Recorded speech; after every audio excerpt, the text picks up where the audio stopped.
Integrity and character go hand in hand. Your character is the sum total result of all your choices and decisions to the present moment. It has been said that if honesty didn't exist, it would have to be invented as the surest way of becoming wealthy, also as the surest way of making a great life. Your character, your integrity, is your most precious asset. Nature has constructed us in such a way that we are only happy and contented inside when we are living up to our highest ideals. The Russian philosopher, mathematician, and metaphysician said many years ago that psychology begins with oneself and with the study lying.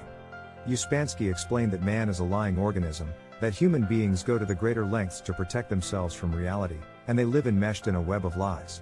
They claim to be well informed in areas where they are obviously ignorant. They have grandiose ideas about their own talents and abilities, and they simultaneously denigrate the talents and abilities of others, especially those who are successful. Psychologists have various names for behaviors that people engage in to avoid facing reality.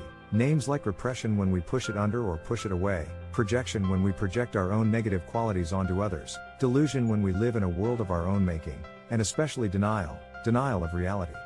The refusal to face the truth about the parts of ourselves and our lives that we feel are undesirable is probably the major single cause of mental and psychosomatic illness. All denial causes tremendous stress, and if the stress is not dealt with at the mental level, it usually erupts physically. Denial occurs when we engage in face-saving mental exercises to avoid confronting the realities of our lives. Every act of denial is a form of lying to ourselves, and the more we deny, the more we get out of harmony and lose our peace of mind. In fact, your peace of mind, that sensation of inner calm and tranquility, is your finest barometer of what is right and good and true for you. You will always be at peace when you are living, acting, and talking in harmony with your innermost convictions. Whenever you feel unhappy or out of sorts for some reason, stop and ask yourself, what is it in my life that I'm not facing? I found as a young man, and less as the years go by, that very often we feel unhappy and uncomfortable when there's something unpleasant in our lives that we're not facing or not dealing with. Whenever we find ourselves in a job or a relationship or a situation that is not right for us, we begin to feel uncomfortable and dissatisfied. What we have to do is be your own psychologist and delve into yourself and look at your life. Ask yourself, what is it that I'm not facing?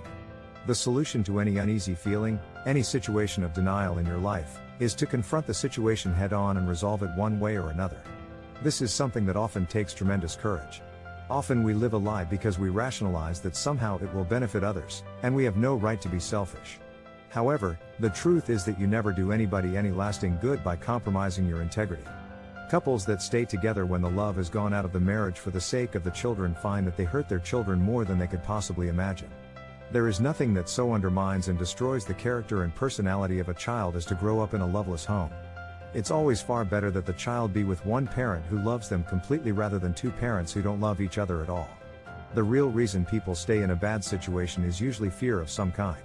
The terrible thing about giving in to your fears is that eventually giving in to your fears becomes a habit, and you no longer have the strength of character to act in your own best interests. A man or woman who resigns themselves to a situation that does not bring them peace and contentment is doomed to a life of unhappiness and underachievement. You see people like that around you all the time.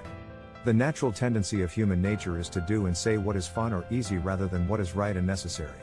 This tendency toward expediency, taking the fastest, easiest route, is the exact opposite of integrity. Your life begins to become a masterpiece when you get each part of it aligned with your highest ideals and values. One of the most important exercises you can perform is to sit down with a piece of paper and write out what you value the most in life, the people, the qualities, the activities, and the characteristics. So, if you find where you are doing one thing with your life that is inconsistent with what you believe, everyone has had the experience of working at a job they didn't like, and the person to the right of them and the person to the left of them loved the job and thought it was wonderful. But you didn't enjoy it at all, and when you left the job, you left it with a great sigh of relief. The reason for that is always because the job and the demands of the job were inconsistent with your unique set of values and ideals. And when you find a job that is perfect for you, you enjoy every single minute of it. The great tragedy is that the majority of people lead lives of quiet desperation. They work at jobs they hate, they stay in relationships they don't like, and they refuse to live up to their highest ideals of integrity. So, be scrupulously honest with yourself in every area of your life, and then you can be honest with others. It is impossible to succeed in business except by developing a reputation for honesty and dependability. It is a gross distortion to see that businessmen are portrayed as crooks in over 80% of network television shows. In reality, there are very few dishonest business people, and what few there are don't last very long, they're soon gone. All good business, like all good lives, is based on trust, trust with customers, trust with suppliers, the trust of employees, and the trust of your financial intermediaries, your bankers. Every large business was once a small business that grew because it served its customers with the best products at the best prices possible in a competitive market. Anyone who works for a successful business can be proud to be part of an organization that serves people day in and day out with the things they need to enjoy and fulfill their lives. Integrity means living in harmony with the great cosmic law of cause and effect, the biblical law of sowing and reaping. Never expect to reap more than you've sown or to harvest before your crop has had time to grow. Never expect to get more or different from what you put in. Remember, as you start this day and duty crowds your mind, that kindness comes so quickly back to those who first are kind. Let that thought and this one direct you through each day. The only things we ever keep are the things we give away. So never expect to get something for nothing, and never pursue get-rich-quick schemes. There are no rewards without long, hard hours and years of steady, dependable work. Most people become wealthy after the age of 40, mostly because they chop and change and try different things and take shortcuts in their 20s and 30s. It's only after the age of 40 that they settle down to the long, hard, dependable, steady, consistent work that achieves great wealth. I once read the confession of a con man who claimed that the only person in the world that he couldn't swindle was an honest man. He said everyone else was easy to swindle because they were motivated by greed. They were looking for something for nothing. Forbes magazine said recently with regard to hot tips in the stock market, if it sounds too good to be true, it probably is. Integrity means accepting that you are responsible for your life and never complaining. It means accepting that you are where you are and what you are as a result of your own conduct and your own behavior, no one else's. If you don't like the way things are, get busy and change them. And if you're not willing to change them, then don't complain. The dictionary definition of integrity is wholeness, oneness, unity, complete without fault, perfect, and in the physical realm, living a life of integrity means taking care of your body and your health. Look at the way you treat your body, look at the things you do to it. Is this part of living a life of complete integrity?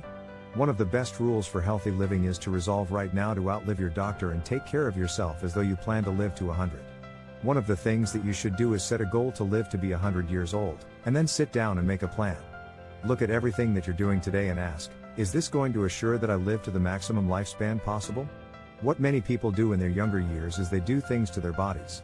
They smoke and drink to excess, they don't exercise, they eat the wrong foods, and they pay for it very, very dearly with degenerative diseases, senility, pain, and sometimes incapacitation later on in life. The time to start planning to live a long life is as young as possible. And we also know that the inability to discipline yourself with regard to physical appetites leads to a lack of discipline in other things. People who are incapable of disciplining their physical appetites are usually suspect by people who expect them to act in a disciplined, organized fashion in other areas. Practice the universal maxim of philosopher Immanuel Kant, who said, "Live your life as though your every act were to become a universal law." Always err on the side of fairness in your dealings with others, especially when you have the upper hand. Practice the golden rule and do unto others as you would have them do unto you. Love your neighbor as yourself and do unto others as you would have them do unto you. If you live your life alone and with others as you would like to be remembered, as a role model for others, you will feel the deep down pride and satisfaction of being a whole person, a light under your world. And finally, remember that nothing is at last sacred but the integrity of your own mind. Never compromise it for anything or anyone. This is one of the most important questions of your life, my life, or any life. Are you going to fulfill your potential and become everything you're capable of becoming? Most people do not. Only a small percentage of individuals in each generation live their lives to the full, functioning at the outer limits of their capabilities.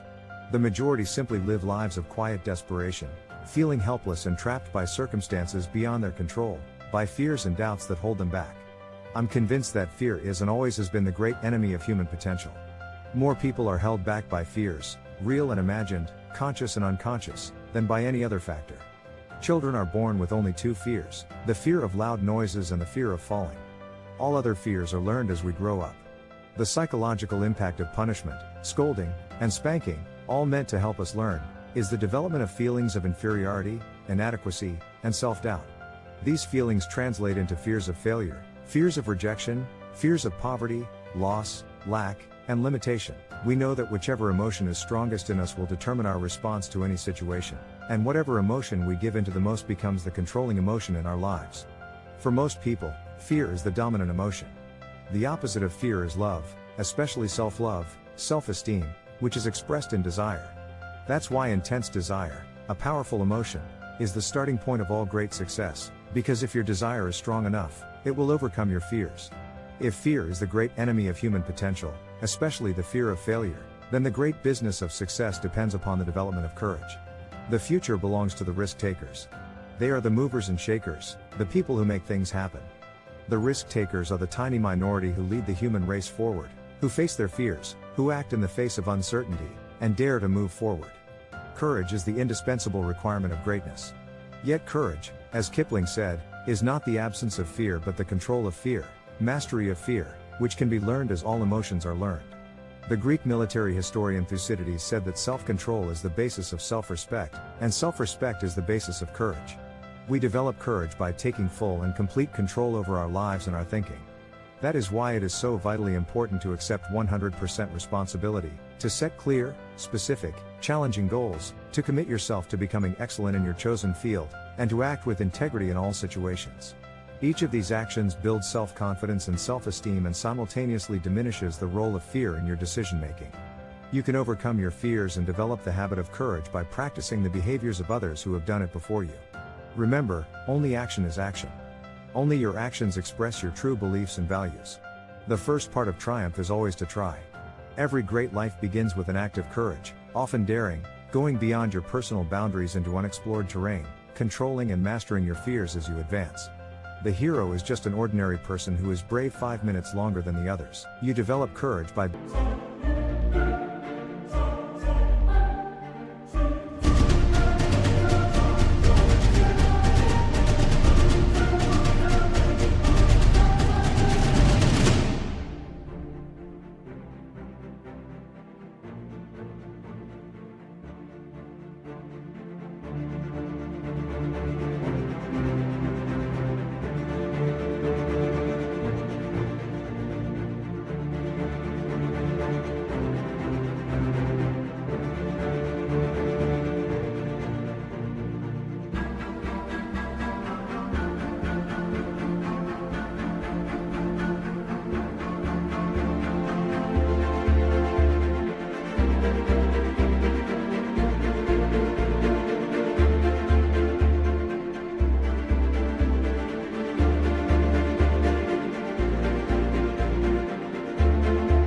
being courageous when every fiber of your being is pulling you back toward safety in the comfort zone. The need for security of life, limb, and property is the basic human need, the survival need. But the quest for security often creates only insecurity. General Douglas MacArthur said, "There is no security in life, only opportunity." How do you develop the courage you need to be successful? Here are some ideas you can use that have been used by others. Remember always that the fear of failure is a learned habit, a conditioned response that can be unlearned with practice. If you don't think the fear of failure has a predominant place in your life, ask yourself this question: what great things would you dare to dream if you knew you could not fail? What changes would you make in your life if you knew you could not fail? That'll give you an idea of how much the unconscious fears of failure hold us back. Much fear is caused by ignorance. The more you learn about any subject or area of endeavor, the less fear you will have. Take time to get the facts and separate the facts from the opinions. Remain objective by striving for clarity and details before deciding on taking action. When confronted with a fearful situation, step back and take the time to develop an organized response. Think on paper and review all the information. This will give you that essential feeling of control so necessary for maximum effectiveness. In any fear-causing situation, stop and ask yourself, what is the worst thing that can happen here? Then take some time to develop alternatives so you are ready with another course of action no matter what happens. Be decisive. Don't sit on the fence. Make firm commitments to your job, your company, your family. Take a stand for what you believe in. Don't be wishy-washy. There is something about a principled person making a firm decision and acting on it that causes things to happen, which never would have occurred otherwise. Opportunities open up for the man or woman who acts courageously. Assistance will come.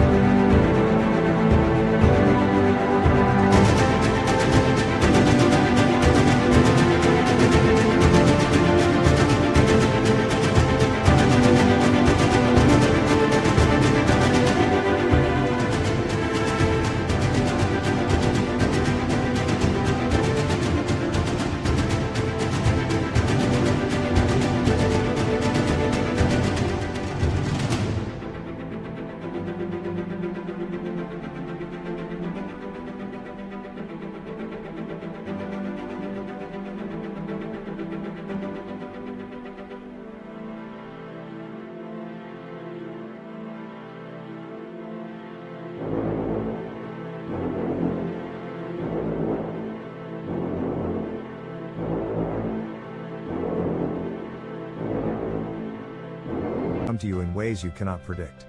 You can largely neutralize the fears of failure that inhibit effective action by using visualization and positive affirmations by reprogramming yourself for success. Every time you visualize your goal and see it as already attained in your mind, you intensify your desire and diminish your fears. Whenever you feel the tightness in your solar plexus, which signals that you fear failure and something coming up, sit down quietly and repeat the words, "I can do it. I can do it. I can do it," over and over with enthusiasm until the fear subsides. With regard to developing courage, perhaps the best success method of all in dealing with fear was explained in Dorothea Brand's 1935 bestseller, Wake Up and Live. She found the formula that turned her life around in these words. She said, "Go confidently in the direction of your dreams. Act as though it were impossible to fail. If you force yourself to act the part of a fearless, courageous person, in time it will stop being an act."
And become your reality. Remember, most of what we do is habit, either good habits that lead to success or bad habits that lead to failure. Therefore, whenever you have the choice of moving forward or playing it safe, choose to move forward, because whatever you choose, that will become your habit, and your habits will determine your destiny. The flip side of the coin of courage is the quality of persistence. The two are inseparable and develop simultaneously. Persistence is self-discipline in action. To persist in the face of adversity requires courage, character, and a deep abiding faith in yourself and your ability to overcome. Just as you can never achieve more than you can believe yourself capable of, your capacity for faith grows as you practice sticking to it when the going gets rough. Most of us start off in life with an overabundance of self-doubt, lacking self-confidence in many areas, maybe even with an inferiority complex.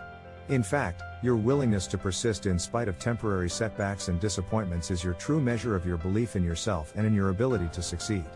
Every man or woman who has ever achieved anything worthwhile has had to endure the dark night of the soul, those agonizing periods when it seems that all is lost and there's no purpose in hanging on. However, they find that nature is a trickster, and you are often only one step from victory. The real aim of life is to develop character and substance as a human being, to become a man or a woman for all seasons, a person of whom nature can be proud. But character can only be developed in the crucible of experience, hard, bitter, difficult experience. Adversity is not to be feared and avoided, it is to be embraced and overcome. Within every setback or difficulty lies a valuable lesson, often an advantage or benefit that you can find if you look for it. Napoleon Hill in his success classic Think and Grow Rich said that persistence is to the character of man or woman as carbon is to steel. The more often you fail and learn from your failures, the more rapidly you move ahead. Anyone can persist and have courage when the going is good, it's when the outlook seems bleak that character is required. In the poem Carry On by Robert W. Service, he says, "And so in the strife of the battle of life, it's easy to fight when you're winning. It's easy to slave and starve and be brave when the dawn of success is beginning. But the man who can meet despair and defeat with a cheer, there's the man of God's choosing. The man who can fight to heaven's own height is the man who can fight when he's losing. You must resolve in advance that no matter what happens, you will never give up. Take every setback as a spur to greater effort, as a challenge to bring out the best in you. Never consider the possibility of failure. Looking upon temporary defeat is simply another way of learning how to succeed. If you have the willpower and determination to stay in there, nothing can stop you in the end. This is the true psychology of success, to do what you should do when you should do it, whether you like it or not, and keep on doing it until you win through." In closing, here are the famous words of Calvin Coolidge on persistence. He wrote, "Nothing in the world can take the place of persistence. Talent will not. Nothing is more common than unsuccessful men with talent. Genius will not. Unrewarded genius is almost a proverb. Education will not. The world is full of educated derelicts. Persistence and determination alone are omnipotent. The key to success has always been and will always be pressed on.